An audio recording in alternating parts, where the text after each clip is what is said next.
அனைவருக்கும் வணக்கம். நம்முடைய குழந்தைகளுக்கு எல்லா விஷயங்களையும் செய்து கொடுத்துட்டோம். ஆனால் திருமணம் மட்டும் நடத்தி வைக்க முடியலையே அப்படின்னு வேதனைப்பட்டு கொண்டிருப்பவர்களாக இருந்தாலும் சரி, நம்ம கூட படித்தவங்களுக்கெல்லாம் கல்யாணம் ஆயிடுச்சு, நமக்கு மட்டும் இன்னும் ஆகலையே அப்படின்னு வருத்தப்பட்டு இருக்கிறவங்களாக இருந்தாலும் சரி, இந்த வீடியோ உங்களுக்கானது. உங்களுடைய பிரச்சனைகளுக்கான ஒரு தீர்வை, ஒரு அல்டிமேட் சொல்யூஷனை இந்த வீடியோவில் நான் கொடுக்க போகிறேன். நிச்சயமாக இது ஒர்க் அவுட் ஆகும்.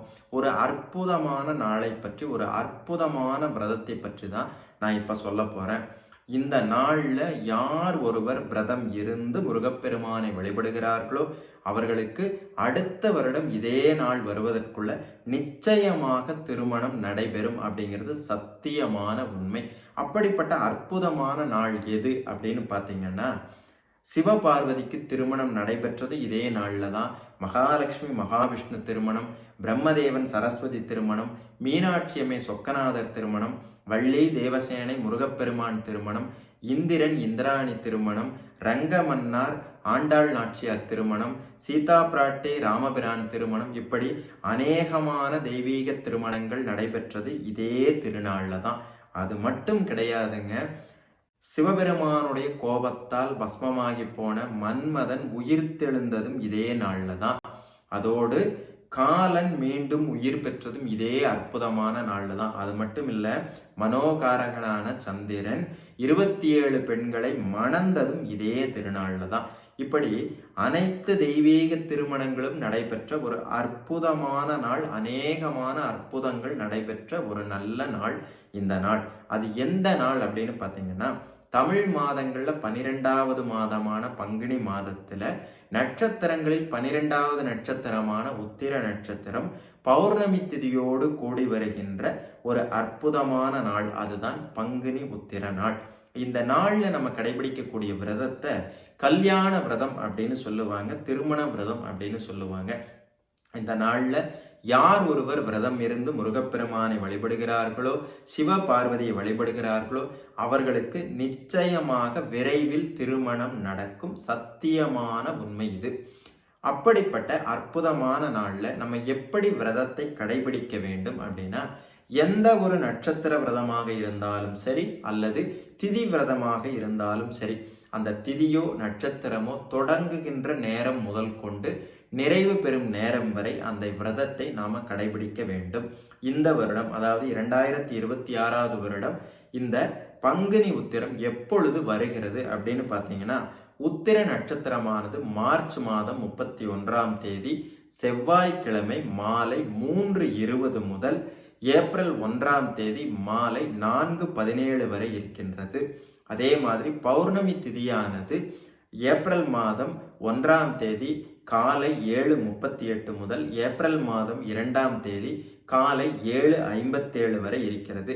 இதன்படி பார்த்தால் உத்தர நட்சத்திரமும் பௌர்ணமி திதியும் சேர்ந்து வர நாளில் தான் நம்ம விரதம் அனுஷ்டித்து சுவாமியை வழிபட வேண்டும். ஏப்ரல் மாதம் 1ஆம் தேதி புதன்கிழமை அன்னைக்கு நம்ம விரதம் இருந்து வழிபடுவது சிறப்பு. நம்ம அதிகாலையில் எழுந்து குளித்து விட்டு திருநீர் அணிந்து கொண்டு முருகப்பெருமானுடைய திருவுருவ படத்திற்கு முன்னால் தீபம் ஏற்றி வைத்து, சொல்லுவாங்க 6 தீபம் வைங்க, 12 தீபம் வைங்க, அந்த கணக்கெல்லாம் எதுவுமே கிடையாதுங்க. ஒற்றை தீபம் வைத்தால் போதும். தீபம் ஏற்றி வைத்து முடிந்தால் உங்களால் ஏதாவது ஒரு நைவேத்தியம் வைத்து முருகப்பெருமானை வழிபட்டு நீங்கள் விரதத்தை தொடங்குங்கள். இந்த விரதத்தை செவ்வாய்க்கிழமை என்று மாலை 3:20க்கே தொடங்கிறது சிறப்பு. முடியாதவர்கள் புதன்கிழமை ஏப்ரல் 1ஆம் தேதி காலை அதிகாலையில் எழுந்து இந்த விரதத்தை தொடங்குங்கள், தவறு கிடையாது. முழு உபவாசமாக இருந்து கடைபிடிப்பது சிறப்பு. ஏன்னா இந்த விரதம் கல்யாண விரதம் அப்படிங்கிறதால கல்யாண வயசுல இருக்கக்கூடியவர்கள்லாம் முடியாது, எங்களால் இந்த விரதம் இருக்க முடியாது அப்படின்னு சொல்ல முடியாது. ஏன் அப்படின்னா, அவர்களுடைய இளமையான பருவத்தில் இருக்கிறதுனால அவர்களால் உணவு எடுத்துக்கொள்ளாமல் இந்த விரதத்தை கடைபிடிக்க முடியும். அப்படியும் சில பேர்த்துக்கு முடியல அப்படின்னா ஒரு நேர உணவு எடுத்துக்கொள்ளலாம் அல்லது பால் பழம் எடுத்துக்கொண்டு இந்த விரதத்தை கடைபிடிக்கலாம். முருகப்பெருமான் கிட்ட என்ன வேண்டுதலுக்காக நம்ம போனோம்னாலும் சரி, ஒரு ரெக்கமெண்டேஷன் லெட்டரோட போனோம்னா உடனே காரியம் நடக்கும். யார்கிட்ட அந்த ரெக்கமெண்டேஷன் லெட்டர் வாங்குறது அப்படின்னு பார்த்தீங்கன்னா, ஒன்று அருணகிரிநாத சுவாமிகள் கிட்ட வாங்கலாம், அல்லது தேவராய சுவாமிகள் கிட்டவோ அல்லது பாம்பன் சுவாமிகள் கிட்டவோ வாங்கலாம். என்னடா இது புதுசாக இருக்கே அப்படின்னு யோசிக்காதீங்க. ரெக்கமெண்டேஷன் லெட்டர் அப்படின்னு நான் சொன்னது அவர்கள் இயற்றிய பாடல்களைத்தான். இப்போ அருணகிரிநாத சுவாமிகள் இயற்றிய திருப்புகழ்ல இருந்து ஒரு 2 பாடல்கள் இருக்கிறது. இந்த 2 பாடல்களை பாராயணம் செய்து நீங்க இந்த விரதத்தை நிறைவு செய்தீர்கள் அப்படின்னு சொன்னா முருகப்பெருமான் நிச்சயமாக உறுதியாக அறுதியிட்டு சொல்லுவேன், உறுதியாக சொல்றேன், முருகப்பெருமான் நிச்சயமாக அருள்வார், உடனே அருள்வார் அப்படின்னு கூட சொல்லலாம். அது என்ன பாடல்? அந்த 2 பாடல் அப்படின்னா விரல் மாறன் 5 மலர்வாழை சிந்த அப்படின்னு தொடங்கக்கூடிய திருச்செந்தூர் திருப்புகழ் பாடலும், இன்னொரு பாடல் நீலங்கொள் மேகத்தின் மயில் மீதே அப்படிங்கிற பாடலும்.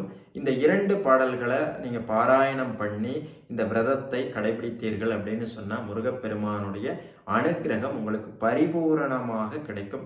இது மட்டும் இல்லாமல் மற்ற பாடல்கள் எது வேண்டுமென்றாலும் பாராயணம் செய்து முருகனை வழிபடலாம், தவறு கிடையாது. ஆனால் இந்த 2 திருப்புகழ்களும் கல்யாண திருப்புகழ் என்றே பெயர் கொண்டவை. அதனால இதை பாராயணம் பண்றது கல்யாணத்திற்காக விரதம் இருப்பவர்களுக்கு உகந்தது. இந்த விரதம் கல்யாணத்துக்காக மட்டும்தான் இருக்கணுமா அப்படின்னா அது மட்டும் இல்லை. வேலை வேண்டும், பதவி வேண்டும் அப்படின்னு விருப்பப்படுறவங்க பங்குனி உத்திர விரதம் இருந்து வழிபட்டால் நிச்சயமாக அவர்களுக்கு வேலை பதவி கிடைக்கும். இந்த பங்குனி உத்திர விரதத்திற்கு ரொம்ப சிறப்பாக ஒரு விஷயம் சொல்லப்படுகிறது. அது என்ன அப்படின்னு பார்த்தீங்கன்னா 48 பங்குனி உத்திரங்கள்ல நம்ம விரதம் இருந்து முருகப்பெருமானை வழிபட்டா அடுத்த பிறவியில நம்முடைய பிறவி தெய்வ பிறவியாக அமையும் அப்படின்னு சொல்றாங்க.